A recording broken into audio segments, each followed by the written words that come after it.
صد مهر و وفا میان دوستان باشد، دوستان مرا خدا نگهبان باشد. امیدوارم که هر کجایی باشید سلامت و سربلند باشید. اکنون که عید رمضان فرا رسید، پیش از همه تبریکاتی با جان و دل خود را از ملک غریبستان به ملک تاجیکستان به همه یار و دوستان و به خویش و تباران و به حق و همسایگان، به مردم مهنتکش و تمام غریبان، به امت محمدی و کل مسلمانان میخواهم برسانم. عید مبارک.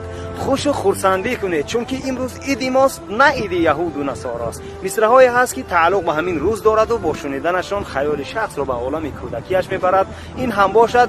عید نو مبارک، کلچه‌هاتان قطارک، یک تخمک حوارک. عجب دنیایی بود ایام کودکی.